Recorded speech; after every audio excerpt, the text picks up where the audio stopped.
Today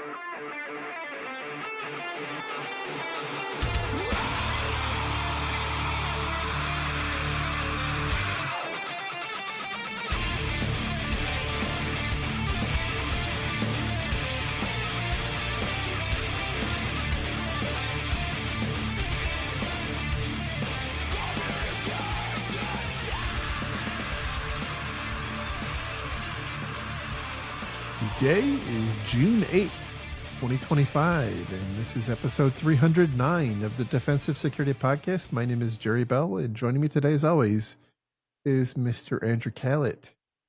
Good afternoon, sir. How are you? I am awesome. How are you? You know, it's Sunday, so trying to figure out what I didn't get done this weekend before the work week starts up again, but such is life. All good. I hear that. Otherwise, yeah, cruising along. Staying alive. Awesome.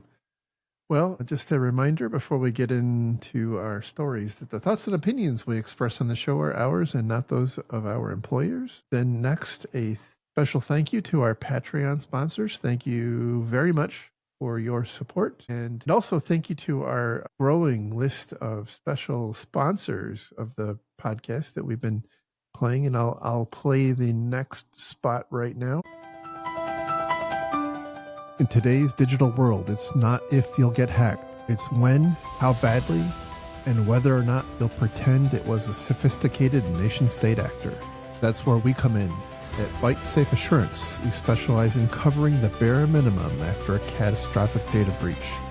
Our motto, you click it, we duck it. Did your intern just open an email titled Password Audit from not even close to your domain.ru address? No problem. We'll help you craft a vague press release that blames the cloud and provide your customers with hand-wavy assurance that you take the security and privacy of their data very seriously. Or at least you will from now on. But we have better words, the best words. We offer bronze, silver, and scapegoat tier plans. Each comes with a free trial of our Apology as a Service, now featuring AI-generated remorse.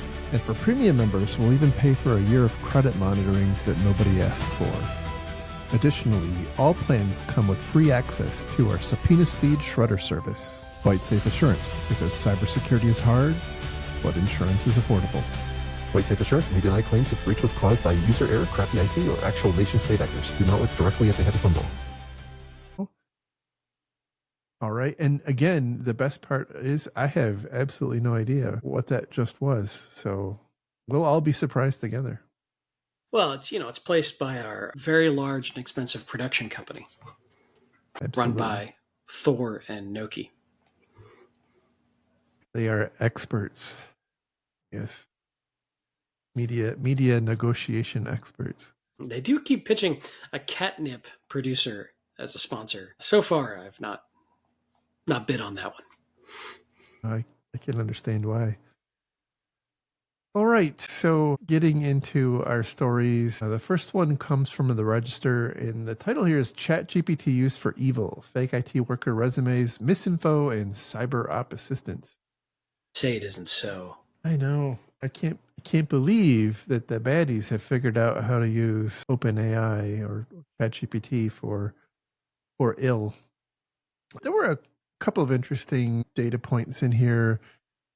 I think there's an increasing recognition that more and more bad actors are starting to use, and I should say more and more unsophisticated bad actors are using tools like ChatGPT to build their AI. And it seems like there's a whole new arms race spinning up. And that's around the suppliers of, I'll use the scare quotes, legitimate AI tools like ChatGPT, who are continually trying to keep their tools from being used for ill. Some people will say, well, the whole idea of it is ill. But that aside, there's been an arms race around keeping it from disclosing how to build bombs and how to, and malware has been a persistent problem, to the point where there's actually been some strictly malicious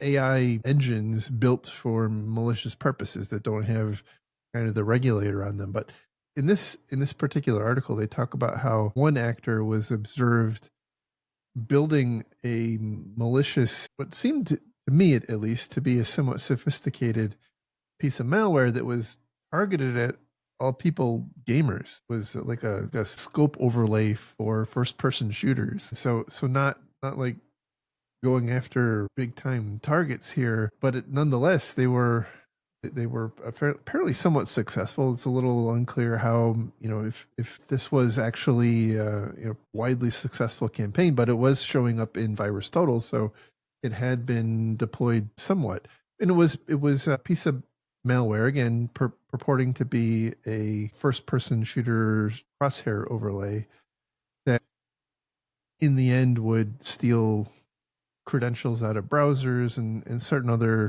things, to basically a data extractor from the victim's workstation. But what was somewhat unique about the development approach here was that the actor was incrementally building the tool kind of feature by feature using disposable accounts. So they would create an email account, they would register a ChatGPT account, free ChatGPT account, they would upload the code, they would ask it to add a certain feature, and then they would abandon that instance. They would abandon the email and the ChatGPT account, and then they would spawn another one. And in that way, they were able to apparently get through quite a lot of the gates that OpenAI has put in to prevent malicious use. Which is funny because like I can't even get the damn thing to create like an image that I can use for for our podcast, because it's saying that like that violates its terms of service, and yet here are people creating malware successfully. So I'm a little annoyed, I guess. I think what it knows is that you're too old to use it. I think you're right. You're probably right. It is interesting. One, we have talked about this for ages, that this was coming, right? This was so inevitable to anybody with a clue that this was going to be happening, that the bad actors are going to leverage these tools. But they're also doing it in ways that we didn't fully anticipate. It's interesting to watch the iterations. But the other thing that occurs to me is there's a lot of very mature, robust AI models that you can now run completely offline on commodity hardware for free, that probably would be a lot safer and a lot more robust and certainly better OPSEC than using ChatGPT, with probably very similar results. So I don't know if these are just the low-level folks who are just don't know enough to download it and run it on a box with enough memory, or care, or they're just out there playing with the tools to see what they can do. I don't know. It's interesting. It's a good question, and I'm sure there'll be people in the audience here sending us some feedback on this. But my suspicion is that the commercial ones, like the Perplexities and Claude and ChatGPT, have been trained on a lot more data than the open source models have been. That's just my supposition. I could very well be wrong, but it's a great question. I don't know the answer to that. Yeah, I mean, the other thing I take away from this is we're going to have to account for this now and adjust kind of our expectations. Back in the olden days, we used to teach folks, look for badly worded phishing emails or non-native speaker indicators, and all that's gone. This nullifies all of that in so many ways that I don't know. It's always an arms race, but I think we've got to continue to adjust our expectations as these new tools and new techniques using new tools start to come into the world and are utilized by the various bad actors of the world. I think that's an important point that you hit on. Like I was talking mainly about malware, and the other point that this article raises is that it is being prolifically used for what I'll just broadly call social engineering. And that, I think, takes a bunch of different forms, whether it's creating the personas behind the North Korean IT worker problem, or maybe kind of outside the space of our podcast per se, but creating personas to astroturf social media with different political causes. But I think where it does hit us is it's also being used again for the perform employment fraud, but also uh, as creating lures for phishing. And also, I suspect, again, I don't know, notwithstanding that the controls or the guardrails that these models have in place, if you're a bad actor, like you can ask it, how do I get going? Sure. What do I, what is the most effective way to attack ABC company? And then just kind of go from there and let it kind of guide you. So, I think the challenge is, from my perspective, that it's opening the criminal economy to to a population of people globally that probably otherwise wouldn't have the level of sophistication to do it. Now we've seen recent advancements in like the ransomware as a service models, and we actually have some stories about that later. I think it's really commodifying cybercrime as Well, it feels like every year we get another brick in that wall, right? As it were, it continues to lower the barrier to entry.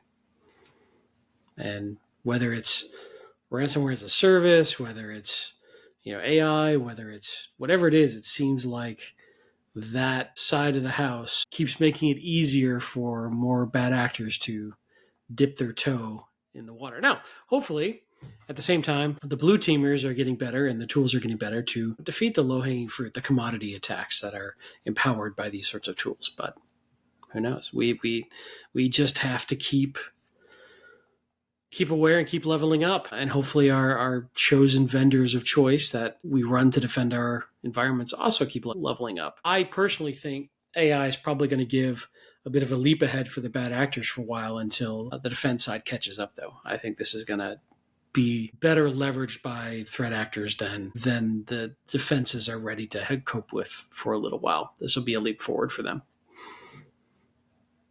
It certainly feels that way. I'm sure all the security vendors out there are super proud of the AI enabled crap that they've been pushing lately. But I think that my observation is that a lot of that stuff is adopting AI for the sake of adopting AI, not necessarily using it in a way that's actually like solving the problem per se. And it'll get there. But it's again, it feels very much like the initial adoption of cloud. Like people just put their crap on cloud so they could say that they were operating in the cloud. Indeed. All right, so our next story comes from the Register as well, and the title here is "Your Ransomware Nightmare Just Came True, Now What?" This is an article about negotiating with your ransomware actor / adversary, and I thought it was interesting. This is not a perspective that we often get. They interview several people who are effectively ransomware negotiators. If you're a victim of a ransomware attack, you can hire different companies to come out and negotiate on your behalf. And they've given some different pointers on what to do. Like, for example, you should not, should not point out or give any indication that you've hired a negotiator, or that you have cyber insurance that might offset the cost of any losses or payments that you make, because those will apparently send the ransomware actor, send the bill up a bit with the ransomware actor. There were some things I didn't realize, and I guess it's intuitive now that I read it. But one of the surprising points I picked out of here is that in the ransomware as a service model, I don't know if this is explicitly true or if it's just a common practice, but the affiliates typically are the attackers that break into an organization and deploy the ransomware tools. And that the tools that they're deploying are the product of the ransomware as a service provider. What I didn't realize is that after the ransomware is deployed, it's increasingly common that the affiliate kind of backs off and it becomes the job of the ransomware as a service provider to negotiate the ransom with the end victim. And the reason they do it that way, I thought was quite interesting, because the ransomware as a service operators are operating with their reputation on the line. So their concern is if they have an affiliate who is doing that negotiating, they can screw the customer, the victim, not collect the money and not deliver the decryption keys or what have you. And if that becomes common, then that ransomware as a service actor gets a bad reputation. And so they have this incentive to deal directly with the end customers and follow through on their word, I guess, as it were. And that implies to me that the affiliate shares the decryption key with the main ransomware gang. Yeah. And it's a little unclear to me how all that works, because I suspect that may be somewhat endemic or built into the it could be the deployment of the ransomware itself. Yeah, it's interesting. Not sure. Obviously, haven't run a ransomware gang, yet. The day is young. Yeah. Unemployment may start ticking up, and we may start looking for work. So, the other, I guess, there's something that's been nagging on me on this, and it's the idea, and they talk about several instances like Colonial Pipeline and the Change Healthcare, who did pay the ransom, and they did it because they needed to get back up and running. In the case of Colonial, they're pointing out that there were, as they'd say, there were fuel shortages and fistfights at gas stations across the East Coast, and so that incentivized them to pay the ransom. And then similar with Change Healthcare, there were pharmacies in the U.S. that just weren't able to fill prescriptions, and so that was creating a big problem. But the thing that bothers me, as someone who has responded to and managed and whatnot hundreds of breaches and incidents, I am like the implied other side of this is that they paid the ransom, they got a key, and then they resumed operations. And it's that resumed operations that really bothers me, because they're operating in an environment that was breached. Yeah. How do they find and remove whatever the access methodology is and tighten up their systems so that they can't continue to be breached? Don't know. So that concerned me. Like the whole, that's the problem I have with. I can understand the perspective of wanting to minimize harm, like especially if somebody's stolen really sensitive data and you have an opportunity to have that data not be further disclosed. I understand that. That makes sense, and it's a hedged bet. Like you pay some money, and maybe it works, maybe it doesn't. But for it to return to operations more quickly, that just seems bad to me, and maybe I'm overly naive on that.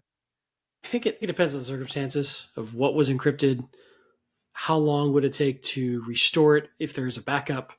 How long would it take to recreate it? Let's say it's a database of really critical information. I could restore that data of the database and probably copy that data out to another data structure, data store, and be fairly confident that it's secure, because I just need the data. I can rebuild the underlying database system and OS and such on something. And, I don't know.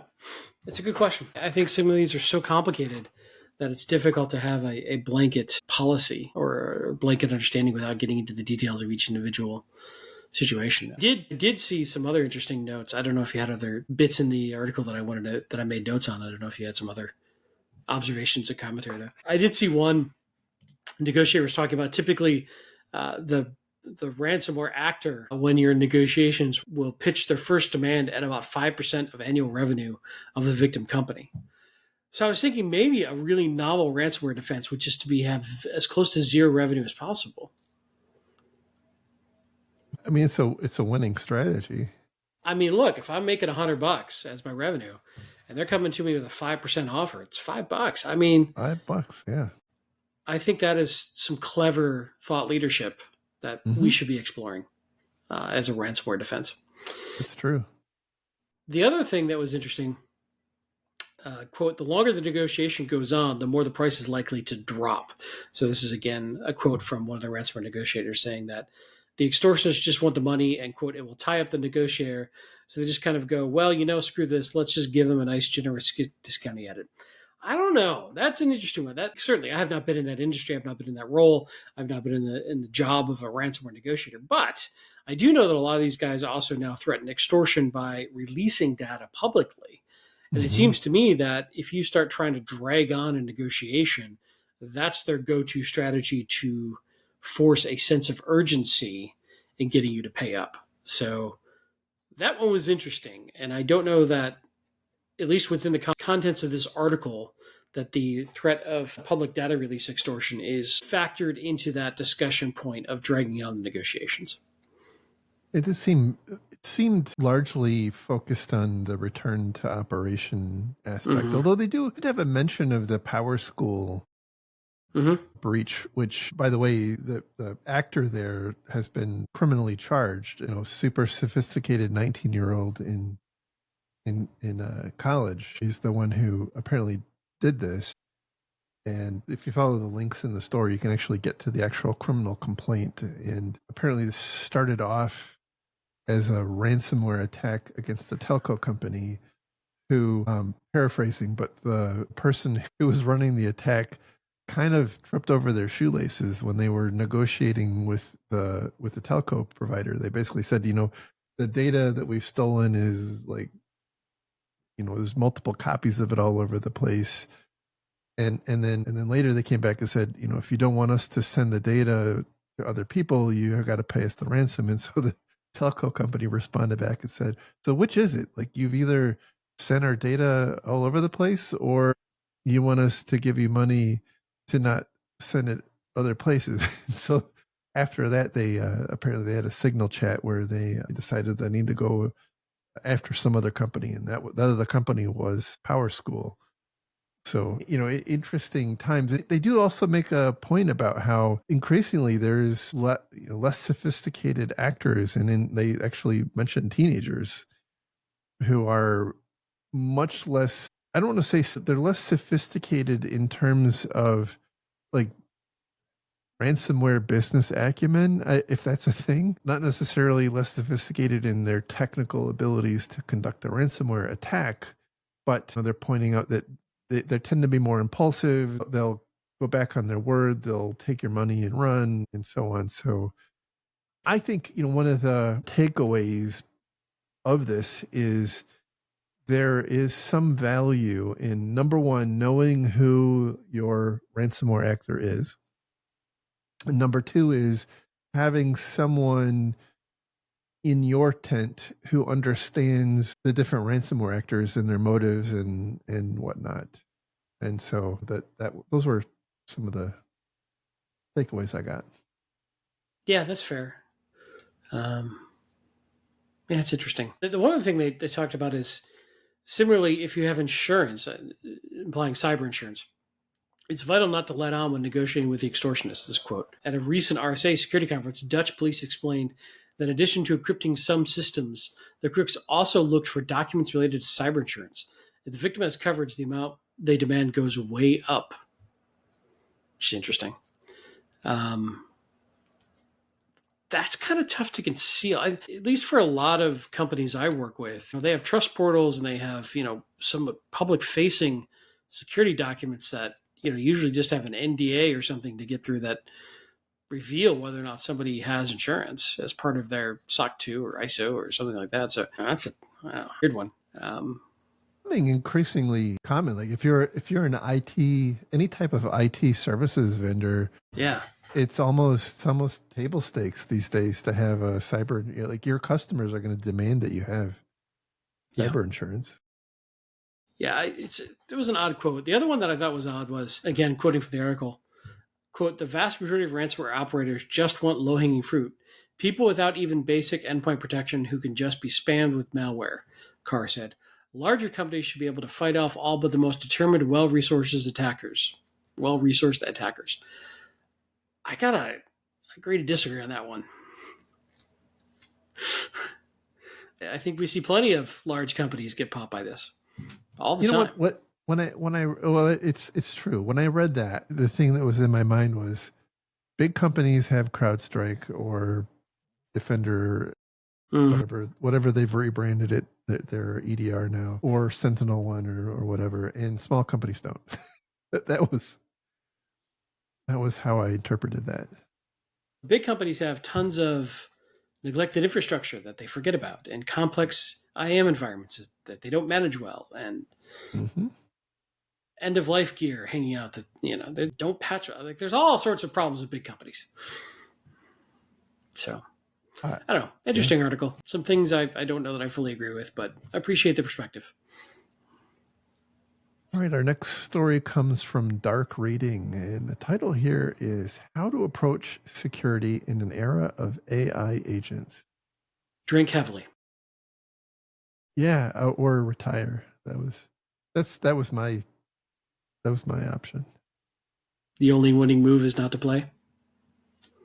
Get out of there. So this article has a very, very basic framework of controls, and it's, in my estimation, heavily skewed towards AI as an enabler for software development. And I thought it was interesting. It's interesting in the context of software development because it creates some new challenges, which are described in this article. But the other thing that I was thinking of is, like, most companies, or maybe not most, but many companies right now are running off and embracing AI. And, you say what you will about it, like whether or not it's always, productive or successful is a different question. But it is like, there's report after report about how, at least in the US, the number of college grads being able to find jobs is kind of at a historic low, and that's being attributed to agentic AI and whatnot. So, but the thing that struck me was it's not just coding, it's not just software development that agentic AI is being used for. It's all sorts of things, whether it's reviewing resumes or managing HR tasks or finances or whatever. And it seems to me like the same kind of concepts that are being discussed in this article would apply in other contexts outside of software development, but the way that they're implemented might be very different, or at least in some instances. So their kind of loose framework was, number one, authentication and authorization. It's making sure that you have a tight binding of control on what the agents can do, and so that they're limited. I'm paraphrasing to a fault here, but they're limited in what they're able to access in terms of both authorization and authentication and authorization, so that they can't make changes that they shouldn't be able to, and that any changes that they are making are well enumerated, and the person they're acting on behalf of has the opportunity to kind of, quote, look over the shoulder and accept those changes. And I thought that was an interesting point, because I think where we're at right now, that thought makes sense, but I'm going to bet that in 5 years, the idea of like double checking the work of an AI agent like that is probably going to be a little bit horse and buggy. You might be right. Or you've got a backup AI that checks the primary AI. Yeah. And I think it's going to be, part of this article talks about, in some of these other sections too, validating the output and validating the input and checking what the AI is doing. I think that the what's the word I wanted to use here? The attractiveness, the compelling argument, the the time savings of not doing that is just going to be too compelling, and too, that siren song of just trusting the AI and just do it, move on, is just going to be too strong to maintain the level of rigor until something bad happens. And then you might do it for a while, and then you'll slip back into the just trust the AI model. It's good enough. Yeah, and I say that not because I have this like deep trust of AI. It's just that you can kind of draw a line and see that that is going to be the next opportunity for cost savings, is figuring out how to further streamline what's already been implemented. And if you've got like lots of secondary controls around what your AI is doing, and you're not experiencing lots of losses or what have you, it's it's going to fall by the wayside, I would think. But Yeah. it's still, I guess the other thing I was thinking is, it's not an unprecedented concept. Like, we have had, at least in the IT space, we've had the concept of automation systems for a long time, whether it's Kubernetes or Jenkins or Ansible or Chef or Puppet, or you can kind of go, further, or way back in the medieval times, like we would have boxes running source code repositories with automation scripts that would get automatically pushed and pulled and whatnot, provisioned to systems. That infrastructure itself becomes a weak point that has to be protected. And I think that we're focused a lot on kind of the end of the whip here, right? Like, how do we secure what the AI agent does? How do we monitor? How do we make sure that the AI agent didn't produce some kind of malicious code that then gets run in our environment? And we look at that through the lens of, well, as they say in this article, you should run any code produced by your AI agent in some sort of a sandbox to make sure that it isn't malicious before it gets run in production. But what I don't see a lot of is discussions around, well, how do you protect that AI system itself? Because that is, I think, when it's going to be one of the next one-stop shops. We have, I've seen it over and over again and we've seen this increasingly happening, where bad actors are targeting MSPs, they're targeting SolarWinds and other automation software, because it's a point of leverage. As an attacker, you can use that thing to then compromise all of the endpoints in a company, or you can compromise the customers of the company that you're attacking, like in the case of SolarWinds.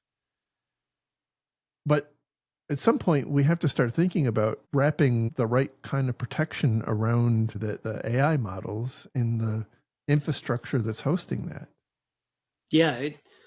Let's say I'm using AI for code generation, and let's say somebody could theoretically, I have no idea if this is viable, but theoretically manipulate that learning model to insert some sort of malicious code into every code snippet I generate.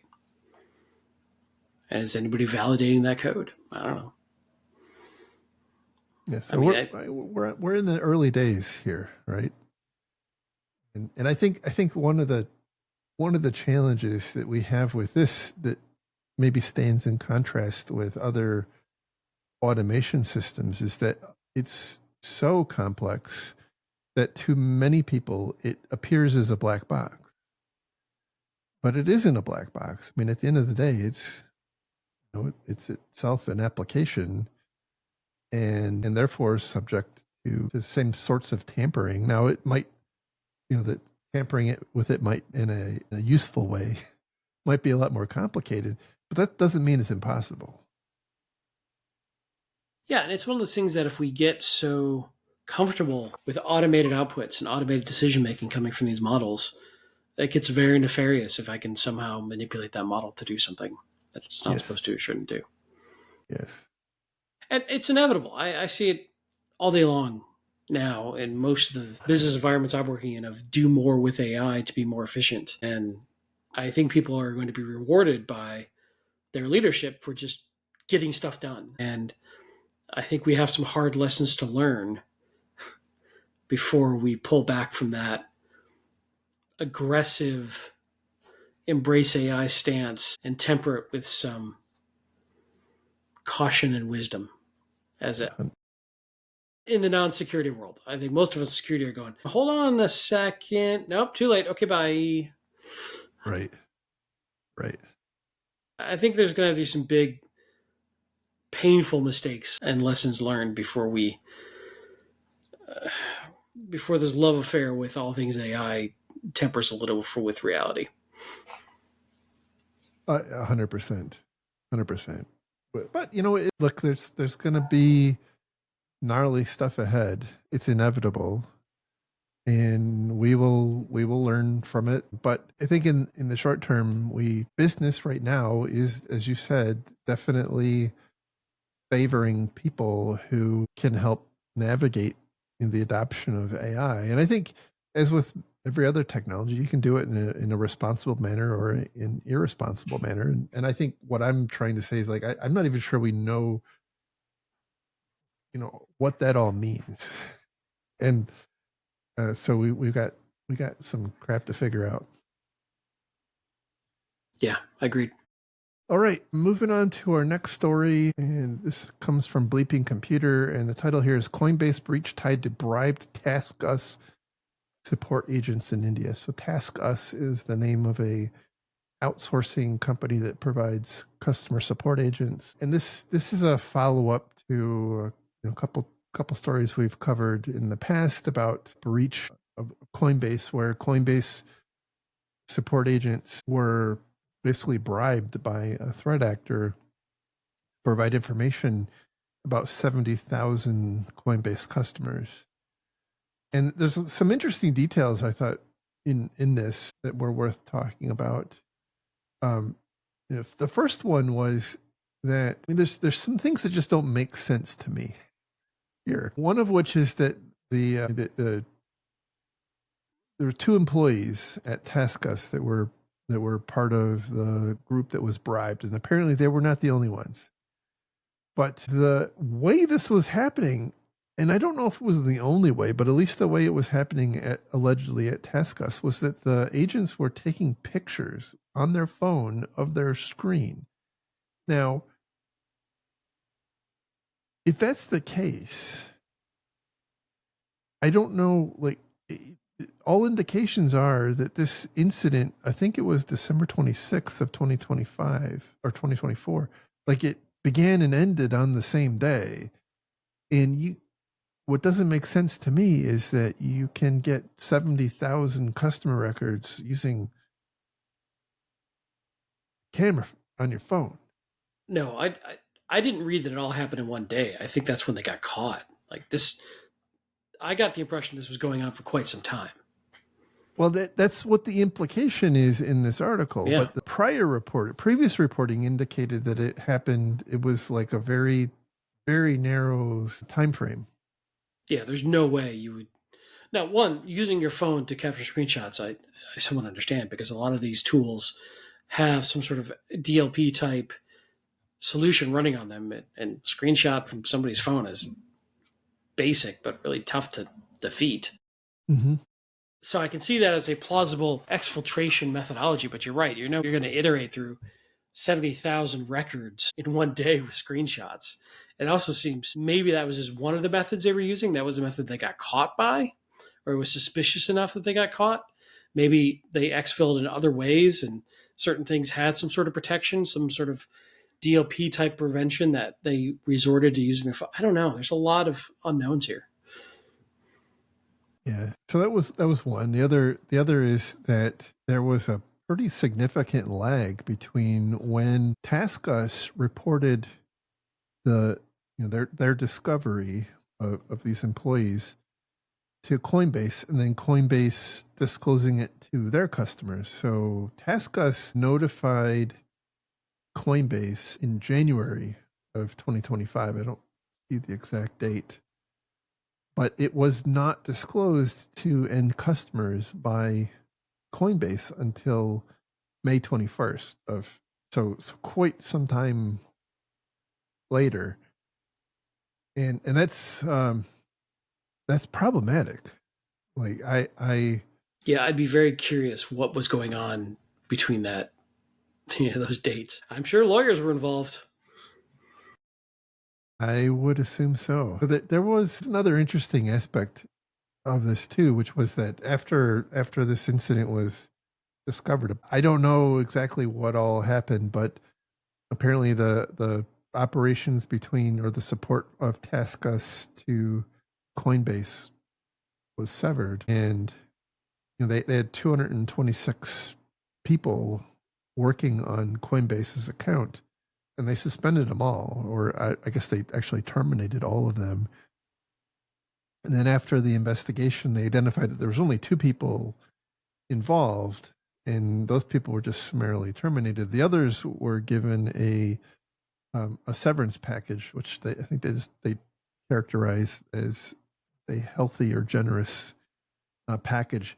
And I didn't realize it. Apparently, this was fairly big news in India, and there were actually protests of the termination of these 226 people in the local community there. Now, the other thing I'll say is I have, in my past, operated call centers out of India and other locations too, supporting sensitive operations, financially sensitive operations, not like classified stuff. And in those instances, I didn't think I was particularly sophisticated. Like we would require people to be searched on their way in and out. Like you were not allowed to take your phone or camera. We didn't even let people take pens and paper in. You monster. I know we were jerks. I agree. But for this very reason, because we were at the time, this was back when it was in vogue to steal credit card numbers, which is far less common at the moment. But I didn't think that was very novel.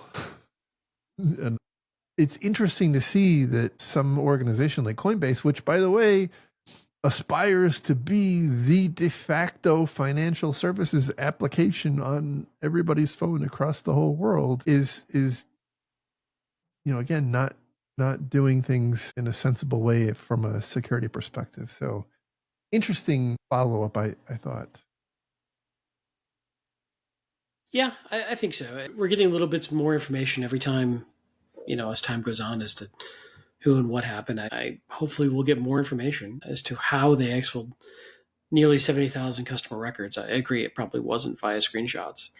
Yeah, and it does sound like, and I can't find the quote right now, but it does sound like TaskUs was just one provider that was among potentially many, or some number that were part of this. So quoting TaskUs spokesperson confirmed they were involved, but stated the employees were recruited as part of a much larger coordinated criminal campaign. Whatever that means. Exactly. So, we stated this in the previous episode. We talked about this. This is a real problem that is not going to be easy to solve. And I don't think a lot of non-traditional financials are looking at this problem right now. And I think it's likely to bite more folks. I mean, how plausible is it to pay somebody to deploy ransomware? Pretty plausible, depending on what permissions they have on their machine. Somebody overseas in a low cost of living, low income environment, I offer them $100. That's a lot of money to some people. Absolutely. One of my previous assignments, we were expanding into Africa, our employee base in Africa, because like it or not, India is getting expensive.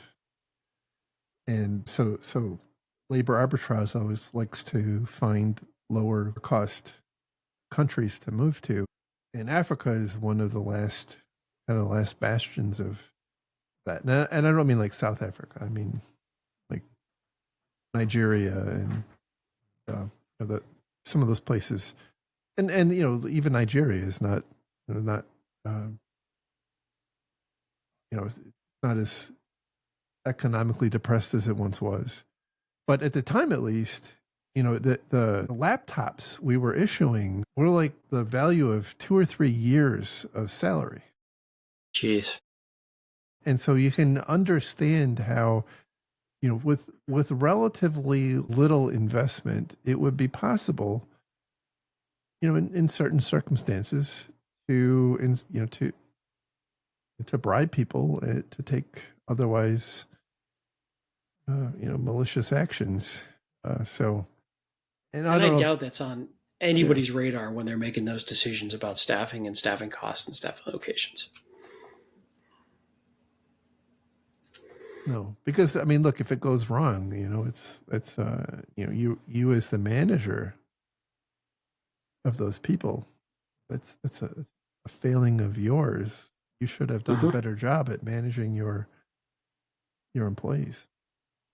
Well, you know where I think the next untapped low cost labor market's going to be? Where's that? Children. Children. They're True. everywhere. They got plenty of free time, Mm-hmm. Lots of energy. lots of energy. Lots of energy. Look, I mean, I saw this quote the other day. I thought it made a lot of sense. In the early 1800s, we took children out of the mines. What's one of the most popular games with children today? Minecraft. Minecraft. They yearn for the mines, Jerry. We've I denied think them. I think I saw that too. Yeah. We've denied them what they inherently want. So I think we have to start making games called call center for kids and just train them to be call center employees.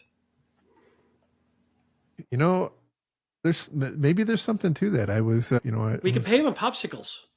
I was I was browsing through the PlayStation store a couple days ago, and like there's like, you know lawn service simulator, like where you literally drive around on a lawn tractor. And that's the game. Yay. I I don't know what to say about that. So anyway, moving on. The next and last story also comes from the Register, and the title here is "Deliberate Attack Deletes Shopping Apps, AWS, and GitHub Resources." Ouchie. There is a company in India called Kirana Pro. I think I'm pronouncing that right. It is basically like, I don't think we have. I can't think of a good equivalent we have in the U.S. Maybe Instacart, I guess, would be something similar. But basically, like, it's an app that you run on your phone. You can order groceries, and this app bids it out to stores in your area, and they kind of bid on providing, supplying the food for that, and then they win the bid. They set up delivery to the customer. Anyhow, I guess it's a fairly popular service in India. They handle 2,000 orders each day, which is nothing to sneeze at. Yeah, their entire AWS account and GitHub environment repo was cleaned out. That seems like a problem. Seems like a problem. Now, at the time this article was written, this looked like it was some sort of a hack. Having come from the cloud background, I started thinking about, like, well, either they had a system in their environment that was, vulnerable to something, and it had overprivileged credentials that let the attacker get into the control plane, or, they had leaked some keys. But it was a little weird because, like, it impacted both their GitHub and their and their AWS account. So my inclination would be that it's probably a GitHub key that then leaked to, that included AWS keys in the repo. So once they got the GitHub key, they were able to kind of go after it. But the point was, the CEO was hell bent that this is like a very targeted attack. Was intended to put them out of business. And at least at the time of this writing, they were still down and trying to recover. But in a follow-up post by the CEO on X, he points out that this was not an attack, and he makes some questionable assertions, but this, that their environment was not attacked and whatnot. But it was, in fact, the product of an insider.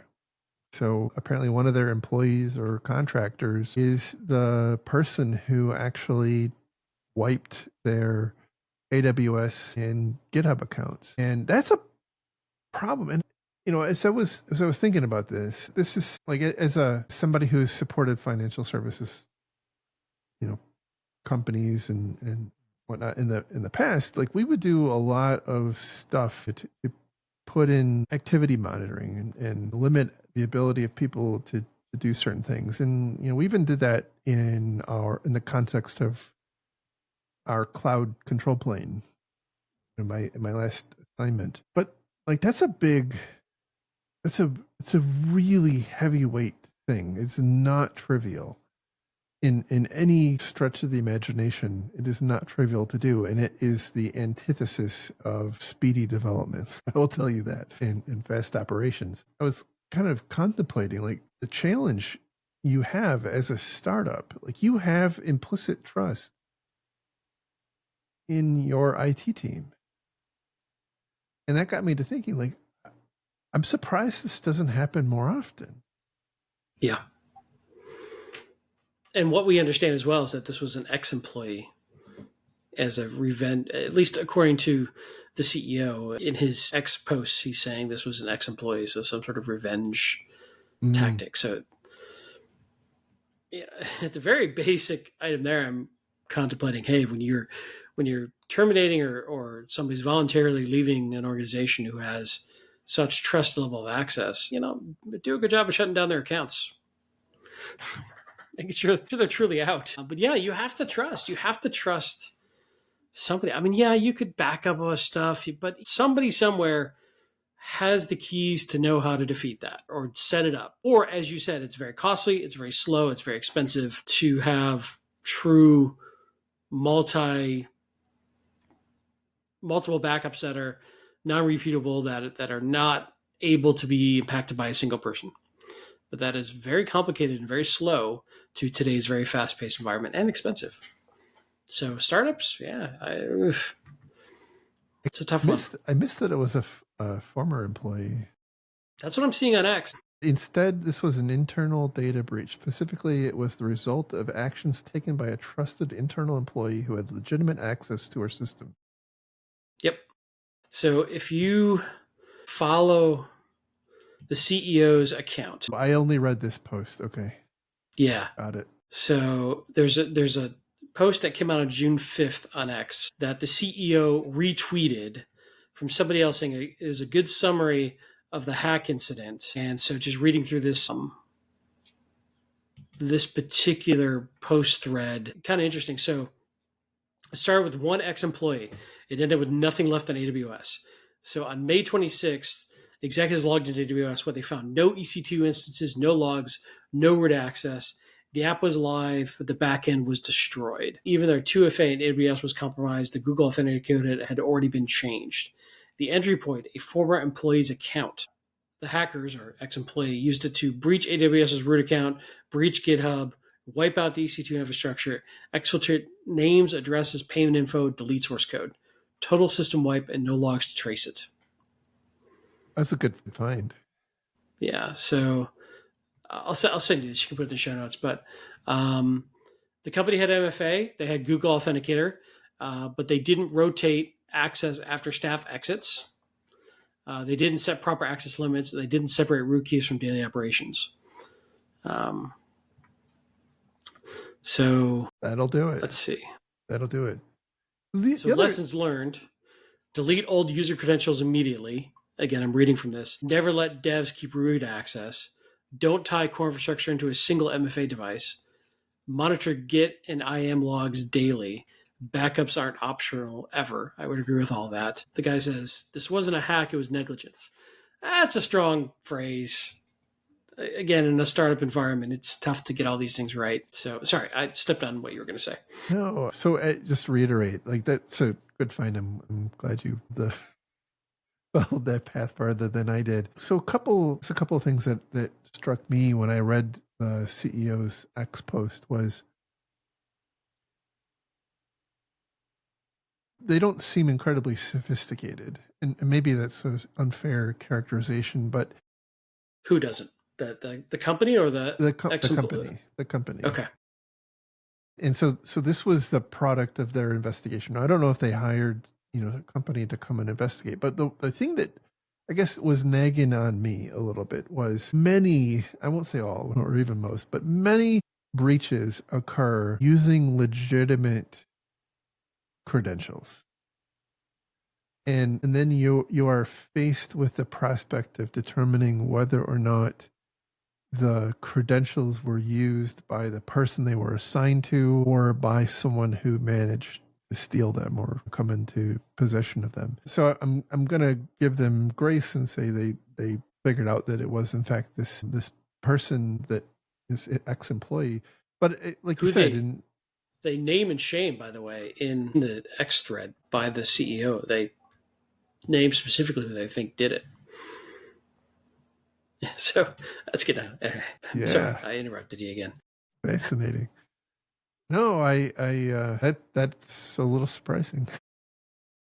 The other thing that's interesting is I have no idea how valid this is, but apparently there was a lot of people slinging back at the CEO that he wasn't treating his staff well. I have no idea any validity to that allegation. There's always people who hate the leaders of a company for simply being the leaders of the company, but there's a lot of vibe of, well, you treated your people poorly and this is what happens. I have no idea. Probably some validity to that concept. I have no idea if that's the case in this scenario. Yeah.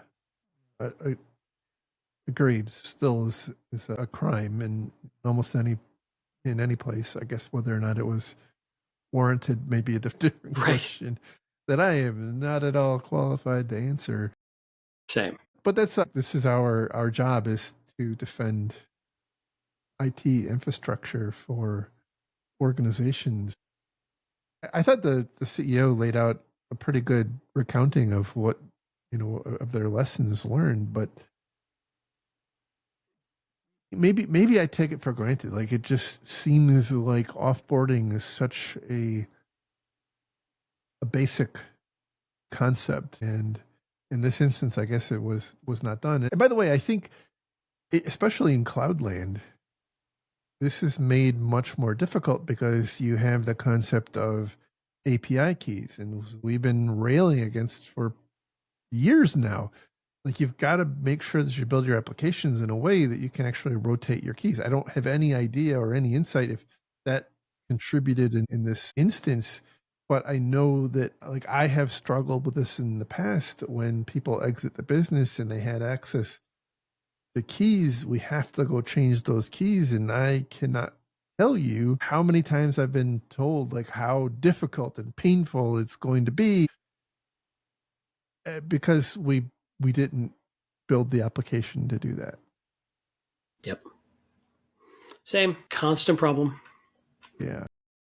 I mean, in theory, you should build from the beginning with that in mind, but it's rarely the case. And then it's very difficult to retrofit, and it becomes a tech debt issue. All right. That is the show for this week. I hope you all liked it, or at least found it useful. If you didn't find it useful, maybe you can send it to your enemies. I don't know. But either way, like you like it or you don't like it, you can. It's free to leave us a 5-star review on your favorite podcast platform. Nothing would harm us more if you hated the show than giving us a 5-star review, and nothing would help us more if you love the show than giving us a 5-star review. It's like a weird quantum mechanics thing. I can't fully explain it, but all I know is that that's what you do. It's the area between the light and the dark. But anyway, hey, thanks for listening. Hopefully you enjoyed the show. Absolutely. I will include links to the stories we talked about on our website at defensivesecurity.org. Just look for episode 309 and you will find links to everything we talked about. And I'll also include a link to our Patreon page in case you are interested in supporting our mission. And again, thank you to those who do. In the meantime, where can people find you if they would like to get in touch? I am on your very fine Mastodon server at infosec.exchange. at Lerg, L-E-R-G, and also on X at Lerg, L-E-R-G, and kicking around the crazy wild environs of LinkedIn just because I like the drama. It's chock full of drama for sure. It sure is. You can find me on infosec.exchanges at Jerry at infosec.exchange. And I also am on LinkedIn, although I spend a lot less time there. But my name on LinkedIn is Malicious Link. So if you want to find me there, and you are indeed a malicious link. That's true. Funny story. Like told people to find me on LinkedIn, and they're like, well, all I could find was a malicious link. Obviously not me. Anyway, that is me. Talk again next week. Thank you, everybody. Have a great week. Goodbye.